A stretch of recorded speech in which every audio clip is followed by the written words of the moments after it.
Magaalada Muqdisho waxaa ku nool carruur aad u fara badan kuwaas oon qaarkood ku tiirsanayn wax ehel ah taasay u sii dheer tahay hardanka ay ugu jiraan la tacaalidda nolol maalmeedkooda. Dhinaca kale carruurta ay eheladoodu dhaqan yihiin waa kuwo ay u dhammaystiran tahay dhinacyada nolosha sida waxbarasho, caafimaad iyo hoy.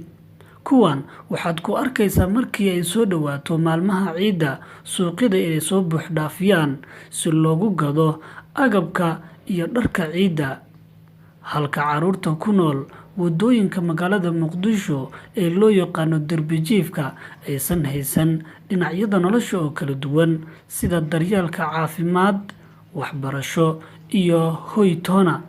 Miyaysan xaq u lahayn inay ku noolaadaan nolol deggan iyo farxad? Ogow hooyo iyo aabe markii aad aragto carruur ciidaysa faraxsan inay jiraan kuwa aan farxaddu soo marin ama helin weligood inay ciidaan iska dhaafe.